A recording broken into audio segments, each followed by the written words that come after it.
자, 하나님이 세상을 창조하신 이후 세상은 아름답고 복된 그런 날로 가득 차야 함에도 불구하고 오히려 하나님을 등진 인간의 타락과 추악함만이 세상에 드러났음을 우리는 창세기 1장부터 11장까지의 말씀을 통해서 우리는 확인했습니다. 노아의 홍수 심판, 그리고 이어지는 바벨탑 사건이 하나의 예라고 볼 수 있겠죠. 하나님이 진노하셔서 인간의 죄악성과 타락함이 극에 달했음을 보시고 하나님이 진노했던 사건입니다. 실패의 연속이고 그리고 상실의 시대였다. 그것이 우리가 말할 수 있는 하나의 단어이겠죠. 하나님은 분노하셨습니다. 인간의 언어를 혼잡하게 만드셔서 다시금 하나님의 뜻으로 돌아가 세상을 향해 나아가는 인간상을 하나님이 계획하셨습니다. 이제는 어떤 소망도 미래도 없어 보였지만 그런데 또 하나의 획기적인 부르심이 있다는 것을 오늘 본문을 통해서 확인할 수 있습니다. 인류의 역사에 다시 기회를 주시는 하나님의 은혜다라는 언어로 대변할 수 있을 거예요. 본문을 중심으로 우리에게 또 인류에게 어떤 희망이 있는지 그리고 어떤 하나님의 사랑이 존재하고 있는지를 함께 공유하는 귀한 시간이기를 간절히 원합니다. 세 가지로 말씀을 드립니다. 하나님의 부르심이 어떠한가? 첫째, 하나님의 부르심은 환경에 좌우되지 않습니다. 여러분 성경 1절 보면 우리가 흔히 들었던 한 이름이 나타나죠. 이스라엘 백성들에게는 그 이름을 잊을 수 없는 믿음의 조상이라고 일컫는 이름입니다. 아브람입니다. 우리는 아브람을 보기 전에 그의 시작이 어떠했는지 가족의 형편이 어떠했는가를 확인할 필요가 있겠다 싶습니다. 몇 분의 목사님들과 식사를 나누고 차를 나누면서 이야기를 들었어요. 이제 목회를 다 마무리하고 은퇴하신 목사님도 계셨고요. 저처럼 이제 젊은 목사들도 많이 있었습니다. 자, 그분의 이야기가 이래요. 1950년대부터 시작하여서 1990년대에 그런 이야기를 들려주셨습니다. 제가 살아보지도 못했고 않았고 경험해 보지 않았던 그런 일화들이 참으로 많이 있었습니다. 그러면서 참 이런 때가 있었구나. 우리 아버지 세대, 우리 어머니 세대가 이런 불우하고 힘든 나날을 겪었구나라는 그런 생각을 했습니다. 1960년대에서 70년대는 그때 한참 이제 농어촌 그런 시대잖아요. 발달되기도 전에 모두가 굶주린 그런 시대 속에 살았던 그런 환경입니다. 그때는 쥐가 참 많았다고 이야기를 해요. 그래서 학교에 쥐를 잡아 꼬리를 제출하는 숙제도 있었다라고 이야기를 합니다. 저는 처음 듣는 이야기였거든요. 몹시 어려운 삶의 정황을 대변해주는 이야기였습니다. 쥐를 잡지 못했던 그 아이들은 오징어 아시죠? 오징어 다리를 딱 떼어서 거기에 검은색으로 칠해서 제출하는 그런 일도 있었다고 이야기를 들었습니다. 참 모두가 웃음바다가 되었습니다. 이런 시기를 지나면서 모두가 힘겹게 살아가는 그런 환경이었지만 은혜를 받고 하나님의 부르심을 받아서 정말 목회의 길을 걷는 그런 분들도 있고 또 신실하게 교회와 사회를 정화시키기 위해서 노력하고 그렇게 건강하게 살았던 분들도 있었다는 이야기를 들려주었습니다. 여러분, 아브라함도 같은 형편의 사람이었어요. 창세기 11장 27절 이하 12장 이전의 말씀을 여러분 참고해 보면 데라라고 불리는 사람이 등장하는데 그는 아브라함의 아버지입니다. 데라의 족보가 나타나는데요. 그 족보 속에는 잠재된 갈등과 더불어서 시간, 장소의 배경 등을 우리들에게 소상히 살펴주고 있습니다. 데라에게는 세 아들이 있었어요. 하란, 그리고 나홀, 아브람입니다. 하란에 대해서는 아들 롯을 낳고 갈대아 우르에서 일찍 생을 마감합니다. 아버지 데라보다도 먼저 세상을 떠났습니다. 자, 아버지, 부모보다 먼저 자녀가 세상을 떠난다는 것은 부모의 가슴에 못을 박는 하나의 큰 아픔이죠. 나홀에 대해서는 구체적인 언급이 없습니다만 아브라함에 대해서도 잠깐 간략하게 소개를 하는데, 아브라함은 사레와 결혼하지만 결정적으로 치명적으로 자녀가 없었다라고 언급합니다. 아내가 임신하지 못했습니다. 자녀를 낳지 못한다는 것은 신의 저주라고 불릴 만큼 아주 잔혹한 아픔임에 틀림이 없죠. 짧은 족보의 이야기지만 데라 속에 나타나는 그 족보에는 세 아들의 삶이, 그리고 아브라함의 삶이 어떠했는지를 우리는 짐작할 수 있습니다. 불의한 환경, 그리 만만치 않는 상황임에도 하나님이 아브라함을 부르셨습니다. 하나님의 부르심이 있다면 곧바로 응답하고 하나님께서 이야기하시고 말씀하시는 그 땅을 향하여서 곧바로 나아가는 것이 우리가 기대하고 바라는 소망일 거예요. 여러분, 다른 사람도 아닌 믿음의 조상이라고 일컫는 아브라함입니다. 그런데 즉시로 하나님의 인도를 따라 나아가지 않았다는 거예요. 갈대아 우르에서 하나님께서 아브라함에게 나타나 말씀을 주셨지만 잠시 동안 하란이라는 도시에 정착합니다. 당시에 척박한 땅인 가나안보다 무역의 중심지고 교통이 아주 발달한 그런 교차로였던 하란이 좋아 보입니다. 상식적으로 생각해 보아도 안전하고 물질적인 혜택이 많은 그 지역이 바로 하란이었던 거예요. 여러분, 지금도 우리가 살아가는 이 도시의 그런 도심지의 삶 속에서 우리가 선호하는 지역이 있잖아요. 교통이 좋은 곳, 그죠? 그리고 자녀가 있으면 학군이 형성되어져 있는 곳, 직장의 인프라가 좋은 곳을 거주지로 삼습니다. 그런 곳은 대지와 주택의 가치도 매우 높습니다. 여유가 되면 모두가 이런 곳에서 살고 싶은 열정과 그 열망이 가득합니다. 모든 사람의 희망이겠죠. 여러분, 아브라함도 다르지 않았어요? 그는 아버지 데라가 죽음을 맞이할 때까지 이곳에서 생을 그대로 유지했단 말입니다. 여러분, 예수님께서 이 땅에 오셔서 하나님의 나라를 선포했습니다.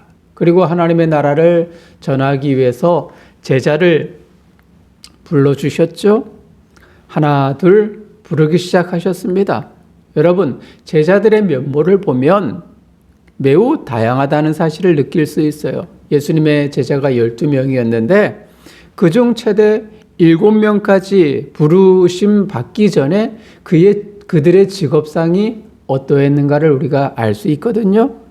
베드로와 안드레, 야고보, 요한, 이들의 직업은 어부였습니다. 그리고 의심 많은 도마 역시도 어부였어요. 지금 수준으로 생각해 보면 물질이 조금 빈약하고 가난하고 하층민이라 불릴 수 있는 그런 직업군이었던 거죠. 레위라고 불리는 마태는 그의 직업이 세리였어요. 당시 직업군으로 보자면 중상층에 해당하는 사람입니다. 제자 가운데 시몬이라는 사람이 있는데 이 시몬은 열심당원이었죠. 이들은 이스라엘을 점령하고 있는 로마 제국을 종교, 민족적 열심과 무력으로 물리치려고 저항했던 이들입니다. 오늘날의 이슬람권의 탈레반, 알카에다 등의 무장 세력과 같다라고 생각하면 좋겠습니다. 매우 다혈질이고요. 성질이 급하고요. 폭력적인 사람이었던 거죠. 이들 중 과반수가 볼 수 있듯이 어부였습니다. 나머지는 세리, 혁명가, 그리고 직업조차 밝혀지지 않는 평범한 사람들이었습니다. 물론 나중에 제자가 된 사도 바울은 학자고 또 권력 있는 사람이고 부자였던 사람입니다. 그러나 대부분의 예수님의 제자들의 면모는 아주 평범했습니다. 가난했습니다. 학식도 없었습니다. 예수님께서 인류를 구원하시고자 하늘 보좌를 버리시고 이 땅에 피조물의 모습으로 오셔서 구원 사역을 시작하면서 왜 세상에 내놓으라 하는 엘리트들을 놔두시고 이들과 같이 닦여지지도 않고 또 부족한 사람들을 택했는지 우리 마음의 느낌이 팍 올 거예요. 주님의 그 깊은 뜻을 다 헤아릴 수는 없지만 분명한 것은 하나님께서 하시고자 하시는 그 일은 인간의 능력이나 또 사람이 가진 지식이나 지혜나 물질, 경험으로 하는 것이 아니라 하나님께서 주시는 능력과 지혜로 감당한다는 것을 우리가 확인할 수 있는 거죠. 이들처럼 제자들처럼 문제 많고 소외되고 부족한 사람들을 고치시고 싸매시고 훈련시키셔서 예수님이 비로소 하나님 나라의 복음을 전하는 대리자로 삼으셨던 거예요. 부유하고 권력과 형편이 좋아서 부르신 것이 아니라 반대의 삶에도 하나님의 인도하심이 있다는 것을 우리가 확인하고 또 확신할 수 있는 거죠. 아브라함을 부르신 하나님의 의지도 그의 태도와 그의 놓여진 상황, 환경이 아니라 오직 하나님의 은혜였음을 우리는 본문을 통해서 특별히 아브라함의 그 형편을 통해서 그의 가정의 내력을 통해서 확인할 수 있는 것입니다. 우리의 물질적인 태도를 버리고 하나님의 은혜와 사랑을 기억하면서 부르심에 온전히 우리 역시도 응답할 수 있는 저와 여러분들이 되었으면 좋겠습니다. 두 번째, 하나님의 부르심에는 복이 있습니다. 무엇이 있다고요? 복이 있다. 본문 1절에서 3절 말씀을 여러분 보세요. 아브라함을 부르신 이유가 분명히 나타나고 있어요. 인류의 실패를 뒤집고 하나님의 창조 목적을 이루는 대전환점입니다. 그가 열방을 향한 복의 통로가 되게 하셔서 온 땅의 백성이 그로 말미암아 아브라함을 말미암아 복을 누리고 또 그 하나님의 복이 풍성해지는 것이 하나님이 바라시는 목적입니다. 한 사람 통해 그의 가정, 나아가 그의 민족, 더 나아가서 온 세상이 하나님을 알고 구원 얻도록 위함입니다. 처음부터 선교적 사명, 아브라함을 부르실 때부터 시작하여서 선교적 사명이 이 안에 담겨져 있는 것이죠. 여러분 특별히 1절에서 3절을 보면은 두 개의 명령형 동사와 세 개의 의지적 약속이 포함되어 있어요. 자, 두 개의 명령 동사는 1절과 2절에 나타나고 있는데 1절에 보면 가라 라는 동사가 여러분 눈에 들어올 거예요. 그리고 2절에 보면 되라, 될지라 라는 단어가 있습니다. 자, 먼저 고향을 떠나야 합니다. 친척과 아버지 집을 뒤안길 삼아야 하고요. 그리고 가야 합니다. 이 부르심에 응답하는 것이 여러분 쉬울까요? 결코 쉽지 않아요. 모든 익숙함을 포기해야 합니다. 낯선 땅으로 가는 것은 더욱더 불편한 현실입니다. 여러분 여행할 때 적응하기 어려운 것이 여러분 잠자리죠. 물론 요즘에는 좋은 숙소들이 참 많아서 이 부분들은 쉽게 해결할 수 있습니다. 그리고 음식도 매우 불편한 것 가운데 하나지만은 이것 역시도 많은 대중교통들이 발달되어지고 또 세계가 하나라는 그런 의미 속에서 다른 나라에 가서도 한국 음식을 맛볼 수 있기에 별 어려움이 없습니다. 어떤 사람은 잠자리가 편해야 된다. 또 다른 사람은 먹거리, 음식이 취향에 맞아야 된다라고 그렇게 각각 주장하는 사람들이 많이 있죠. 어쨌든 잠깐의 여행도 매우 불편한 것은 사실입니다. 친근함, 익숙함을 벗어던지는 큰 어려움이 있기 때문이지요. 그러나 여러분, 순종할 때 환경의 어려움이 있지만, 위협이 있지만, 하나님이 부르실 때 그 말씀에 온전히 순종함으로 나아갈 때 민족이 일어나고 복을 받고 이름이 창대하게 될 것이라는 하나님의 약속은 분명한 거예요. 되라라는 단어도 우리가 또 확인할 수 있어요. 이 명령 속에는 하나님의 의지가 담겨져 있습니다. 여러분, 이 단어를 곰곰이 생각하면 이 되라라는 이 명령형 단어는 이중명령입니다. 두 번의 명령이 이 안에 담겨져 있어요. 3절을 읽겠습니다. 3절, 너를 축복하는 자에게는 내가 복을 내리고 너를 저주하는 자에게는 내가 저주하리니 땅의 모든 족속이 너로 말미암아 복을 얻을 것이라. 이렇게 이야기합니다. 자, 아브라함을 통해 세상의 사람들이 복을 받기도 하고요. 또 저주를 받기도 합니다. 자, 이를 위해서는 복을 주기 위해서 혹은 먼저 그 주체자가 하나님의 복을 받아야 복을 줄 수 있는 존재가 되는 거예요. 그렇죠. 내가 물질이 없는데 어떻게 다른 사람을 줄 수 있습니까? 내가 능력이 있어야 다른 사람을 가르칠 수 있잖아요. 아무것도 없는 지식을 가지고 어떻게 사람들에게 지식을 전수할 수 있습니까? 내가 먼저 충만해져야 되는 거죠. 이를 위해 먼저 자신이 복을 받아야 되는 거예요. 복이 되어야 실질적으로 복을 줄 수 있는 것이죠. 받고 주는 것. 그래서 이 되라라는 이 단어 속에 하나님의 이중명령이 들어있는 거예요. 아브라함, 너를 내가 보장해 주겠다. 그리고 너를 말미암아 세상의 복의 근원이 되라. 줄 수 있는 사람이 되라. 라는 하나님의 이중 축복이 숨겨져 있습니다. 하나님은 아브라함을 열방으로부터 불러내셔서 그에게 복을 주시고 다시 그로 말미암아 열방의 복이 전파되도록 하셨습니다. 열방의 복이 되는 이 부르심은 사실 먼저 하나님께서 아담과 하와를 창조하실 때 주신 은혜였고요. 또 노아에게 베푸르신 하나님의 은총이었던 거죠. 이제는 그것이 아브라함에게, 나아가서 저와 여러분들에게, 또 우리 늘사랑교회에게 부어주시는 하나님의 은혜가 되는 거예요. 하나님의 부르심에는 반드시 복이 있습니다. 사랑하는 성도님들, 하나님이 우리를 부르셨다는 사실을 인정하십니까?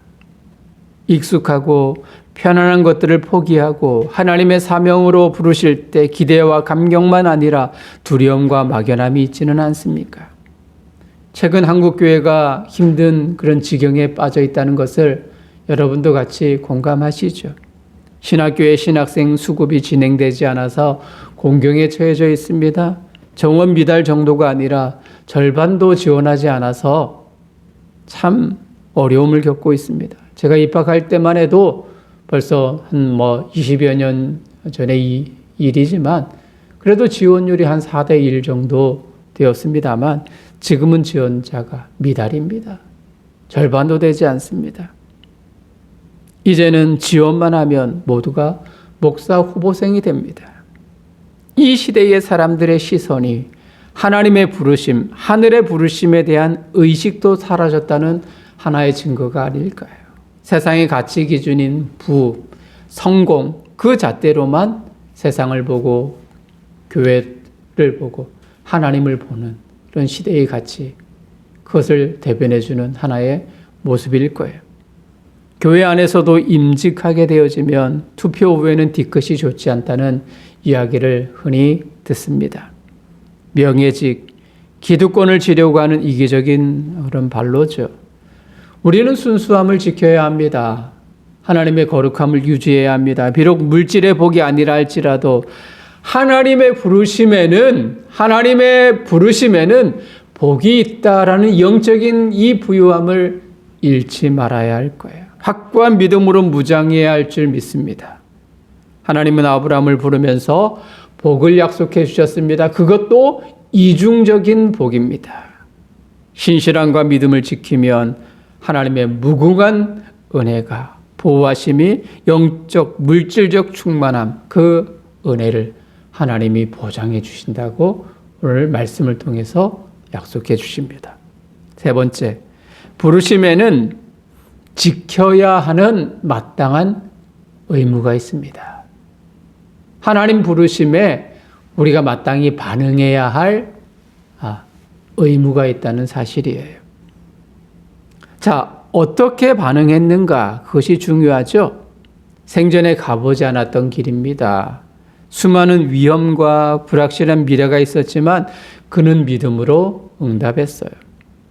4절에서 9절 말씀을 보면, 자, 하란에 머물던 아브라함은 비로소, 자, 어떤 사건이 나타나요? 아버지 데라가 죽음을 맞이했어요. 자, 죽음이라는 것은 슬픔이죠. 좌절입니다. 믿었던 의지의 그런 대상이 사라지는 거예요. 현실 속에 믿었던 의지의 대상이 사라지고 영적인 하나님이 눈에 보이기 시작했던 거예요. 이제 비로소 하나님의 그 부르심을 다시 생각하고 하나님의 약속, 그 약속의 말씀을 의지하여서 가나안으로 갈 수 있는 그런 새로운 새 출발이 시작된 거예요. 하나님의 명령을 들은 그는 아주 단순하고도 즉각적으로 순종합니다. 조카 롯을 대동했고요. 하란에서 얻은 모든 소유와 종을 가지고 가나안을 향해 떠납니다. 그의 나이가 몇 살이었을까요? 75세였습니다. 여러분 혹시 아브라함이 죽은 몇 살 때에 죽었는지, 생을 마감했는지 여러분 혹시 아십니까? 아브라함이 죽은 나이는 175세입니다. 자, 핑계를 댄다는 것이 의미가 없다는 것을 확인할 수 있습니다. 지금의 나이로, 100세의 나이로 환산한다면 아마도 하나님의 부르심을 입었던, 다시 가나안을 향해서 나아갔던 그 나이가 40대 중반쯤 혹은 50대 중후반쯤 되는 나이일 겁니다.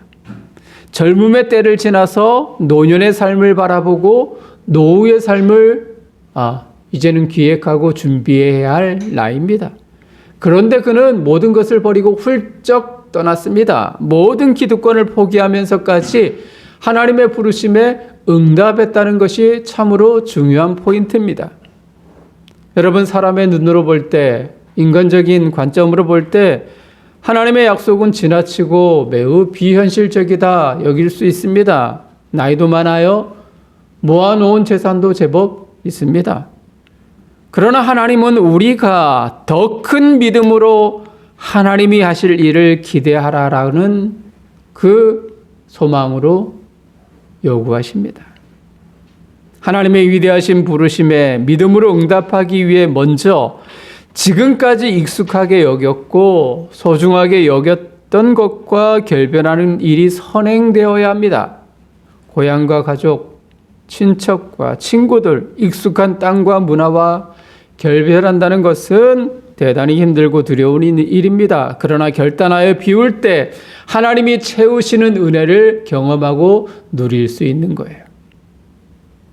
가나안 땅보다 북쪽인 하란에서 가나안 땅 중심부인 세겜 지역 상수리 모래 나무 근처에 아브라함이 이르렀어요. 그는 도착하자마자 가장 먼저 하나님을 향해서 제단을 쌓았어요. 제단을 쌓았다는 것은 하나님을 예배했다는 이야기죠.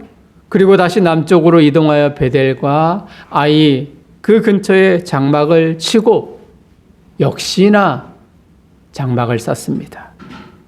낯선 곳에서의 삶이 시작되었지만 그는 어디를 가든지 어디서든지 가장 먼저 하나님 앞에 제단을 쌓고 여호와 이름을 불렀다는 거죠.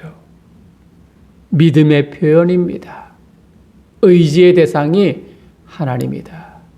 믿고 맡길 수 있는 유일한 분이 하나님이다라는 확신의 모습입니다. 이처럼 하나님 나라 백성에게 예배의 삶은 기초입니다. 이 시대에도 어디서든 제단을 쌓는 믿음이 필요한 겁니다. 하나님이 부르실 때 우리의 마땅한 의무, 의무는 하나님을 경배하고 예배하는 거죠. 믿음이 무너져 내린 현장 속에서 우리는 있어요. 코로나가 많은 것을 변화시켰습니다. 변화라는 단어는 긍정적인 의미가 있지만 저는 변화보다는 변질이라는 단어로 대변하고 싶습니다. 많은 것이 변질되어졌습니다. 예배도 우리의 마음도 그러합니다. 우리는 아브라함을 통해 배워야 합니다. 환경, 상황, 나이가 중요한 것이 아니라요. 하나님을 향한 열정과 마음이 더 중요하다는 것을 우리는 기억해야 되죠. 어디를 가든 그곳에서 예배하고자 하는 열정이 우리 마음속에 솟구쳐 올라야 합니다. 이는 우리 인간의 목적입니다. 우리 사람을 창조하신 하나님의 제일 되는 목적이 무엇이라고 했나요? 하나님을 예배하는 것이에요.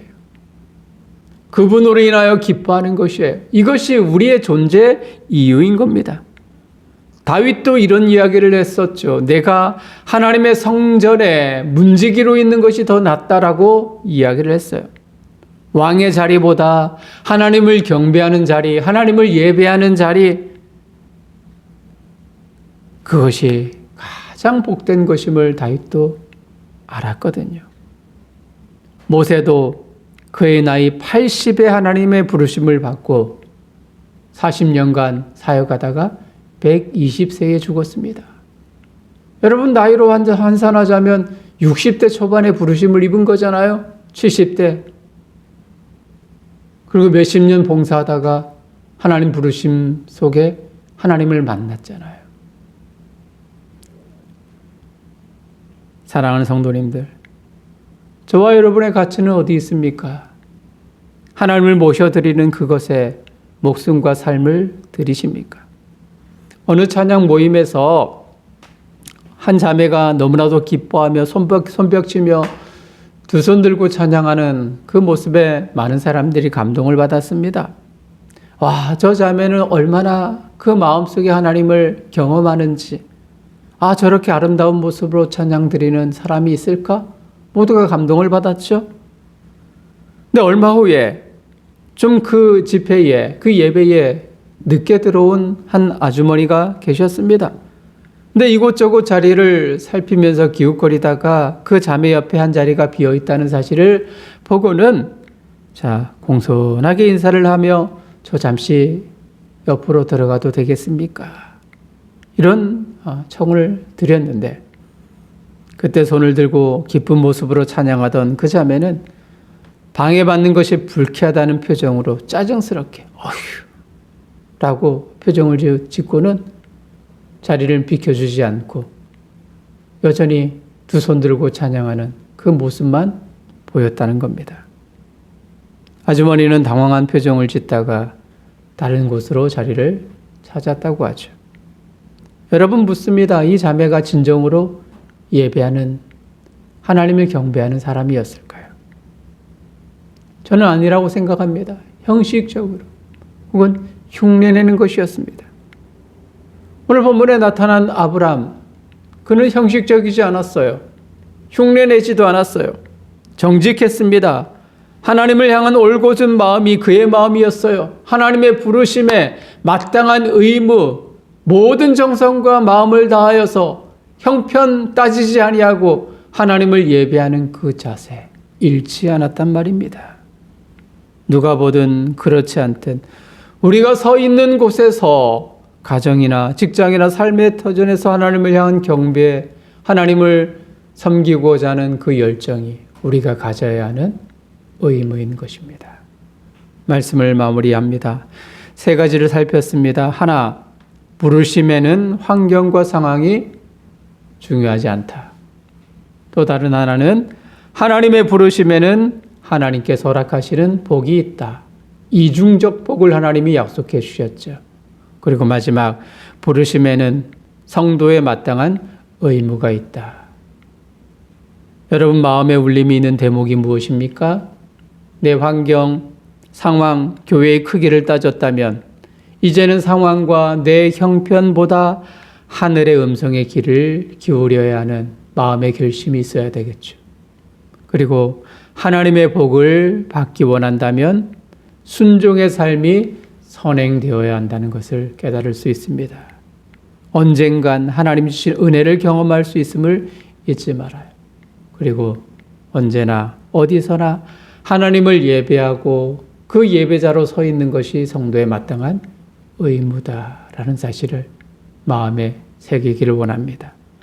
우리는 하나님의 부르심을 입은 성도입니다. 교회를 헬라어로 에클레시아라고 이야기합니다. 에크라는 이야기는 밖에서 안으로 부르다라는 이야기입니다.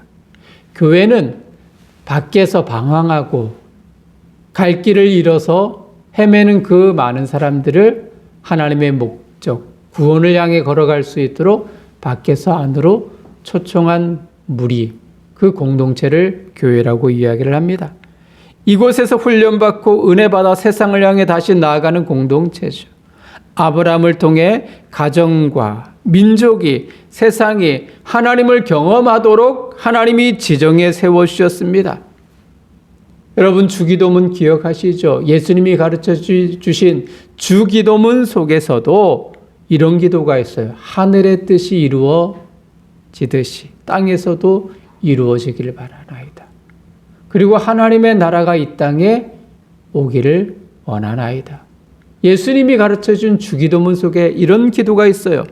이것은요, 우리가 죽어서 가야 할 그 나라가 아니라 우리의 삶의 터전 속에서 우리가 목숨이 있는 한, 생을 지속하고 있는 한, 이곳에서 하나님의 나라가 이루어지기를 소망하면서 내가 처해 있는 그곳에서 하나님의 부르심을 따라서 순종하고, 그리고 예배자로 살아가서 그 모든 것이 변화하여 하나님이 기뻐하시는 그 환경으로 만들어가야 할 책무와 의무가 우리에게 있다는 것을 이야기하는 거예요. 그리고 목숨이 다하면 이제 우리의 사명을 다하여서 하나님의 나라로 옮겨가는 것이죠. 이제는 우리의 차례입니다. 여러분과 우리 교회가 바로 부르심을 시작하여서 더욱 하나님의 나라를 흥왕하게 만드는 그런 개인과 교회여야 할 것입니다. 창립주의를 맞이하여서 오늘 아브라함을 부르신 이 본문의 그 깊은 의미가 여러분의 심령 속에 깊이 새겨져서 하나님께서 우리를 귀하게 사용하실 수 있도록 우리 스스로를 내어드릴 수 있는, 맡길 수 있는 그런 모든 사명자가 되시기를 주님의 이름으로 축복합니다.